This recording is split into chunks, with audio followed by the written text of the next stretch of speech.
கர்த்தருடைய நாமம் மகிமைப்படுவதாக.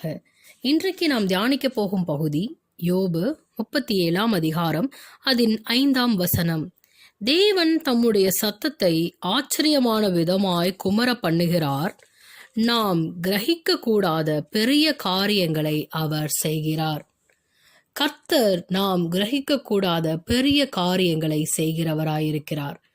இந்த நாளிலும் கர்த்தருடைய வார்த்தையை கேட்க வந்திருக்கிற தேவ ஜனமே, கர்த்தர் என்றென்றைக்கும் செய்ய போகும் காரியத்தை ஒருவனுக்கும் அவர் அறிவியாமல் இருக்க மாட்டார். தம்முடைய தீர்க்கதரிசிகளுக்கு அவர் எப்போதும் அறிவித்துக் கொண்டே இருப்பார். ஆவியின் வழி இன்னதென்றும் கர்ப்பவதியின் வயிற்றில் எலும்புகள் உருவாகும் விதம் இன்னதென்றும் நீ அறியாதிருக்கிறது போல எல்லாவற்றையும் செய்கிற தேவனுடைய செயல்களையும் நீ அறியாய். கர்த்தருடைய செயல்களை நம்மால் நிதானித்து அறிய முடியாது. காரணம், அந்த அளவுக்கு நமக்கு ஞானம் அல்ல. கர்த்தருடைய ஞானம் மகா ஆழமானவைகள். அதை மனுஷன் ஒரு நாளும் கண்டுபிடிக்க முடியாது. நமக்கென்று கர்த்தர் ஒரு திட்டத்தை வகுத்து தருவார். அது நம்முடைய ஞானத்தை பார்க்கலும் கர்த்தருடைய ஞானத்திற்கு ஒத்ததாக இருக்கும். நாம் நினைப்போம், இதை ஏன் கர்த்தர் என் வாழ்க்கையில் அனுமதிக்கிறார்? இந்த போராட்டம் என் வாழ்வில் ஏன் வருகிறது? இந்த சூழ்நிலை எனக்கு எதற்கு வருகிறது? இந்த வியாதி, இந்த பிரச்சனைகள் என்னை தேடி வருவதற்கான காரணம் என்ன? இது நிமித்தம் கர்த்தர் எனக்கு என்ன கற்றுக் கொடுக்கிறார் என்று நினைத்தால் அதுவும் நமக்கு நன்மைக்கு ஏதுவாகவே கர்த்தர் செய்கிறார். அவர் ஒருபோதும் தீமைக்கு ஏதுவானவைகளை செய்கிறார் கர்த்தர் அல்ல. எல்லாவற்றையும் அவர் நன்மைக்கு ஏதுவாக செய்கிறார். அன்றியும் அவரிடத்தில் தீர்மானத்தின்படி அழைக்கப்பட்டவர்களாய் தேவனிடத்தில் அன்பு கூறுகிறவர்களுக்கு சகலமும் நன்மைக்கு ஏதுவாய் நடக்கிறது. ஆம், நாம் கிரகிக்க கூடாத பெரிய காரியங்களை கர்த்தர் செய்கிறார்.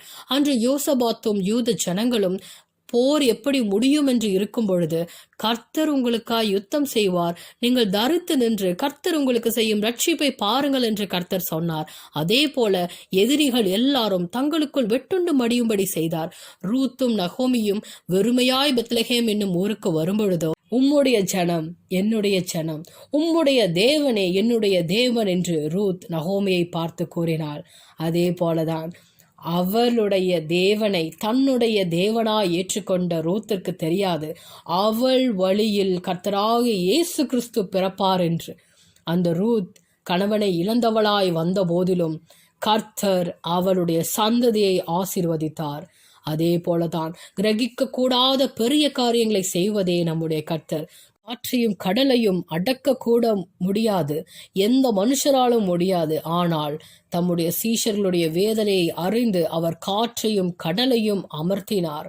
அவர்களுடைய தண்டு வலியை அவர் பார்த்து கொண்டு சும்மா இருக்கவில்லை. அவர் கடலின் மேல் நடந்து வந்து காற்றையும் கடலையும் அவர் அமர்த்தினார். அவர் நம்முடைய கர்த்தர், அவர் சர்வ வல்லமையுள்ள தேவன். அவரால் கூடாத காரியம் ஒன்றுமே இல்லை. நாம் கிரகிக்க கூடாத பெரிய காரியங்களை அவர் செய்கிறார். அன்று மோசே, கானானுக்குள் எப்படி நான் இந்த ஜனங்களை நடத்துவேன், இந்த ஜனங்கள் எல்லாரும் அதிகமாய் இருக்கிறார்களே என்று அவன் யோசித்து கொண்டிருந்த நிலைமையில், நான் உன் வாயோடு இருந்து பேசுவேன் என்று கர்த்தர் அவனோடு கூட இருந்து செய்த காரியம் மிகவும் பயங்கரம் உள்ளது.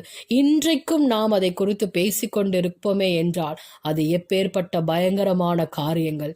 தேவன் உங்களுக்கும் வார்த்தையை கொடுத்திருப்பாரே என்றால் அந்த வாக்குத்தத்தங்களை நிறைவேற்ற அவர் வல்லமையுள்ளவர். அவர் கிரகிக்க கூடாத பெரிய காரியங்களை அவர் செய்வார்.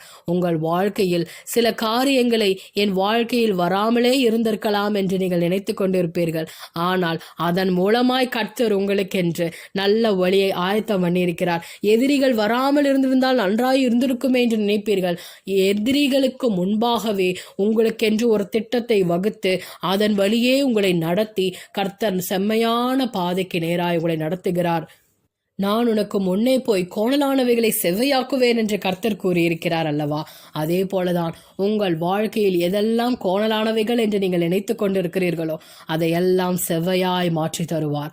நீங்கள் ஒருவேளை எத்தனையோ காரியத்திற்காய் நினைத்து கொண்டு கலங்கி கொண்டு பயத்துடனும் நடுக்கத்துடனும் நீங்கள் இருக்கலாம். கர்த்தர் உங்களுக்கு முன்பாக சென்று அவைகள் யாவற்றையும் கர்த்தர் மாற்றி கிரகிக்க கூடாத பெரிய அதிசயமான காரியங்களை உங்கள் கண்களுக்கு முன்பாக செய்வார். செய்வார். நீங்கள் எதை குறித்தும் கலங்காதிருங்கள். மனம் திரும்பி கர்த்தருடைய ராஜ்யத்திற்கென்று காத்திருங்கள். கர்த்தர் உங்களிடத்தில் எதிர்பார்ப்பது மனம் திரும்புதல் மாத்திரம்தான்.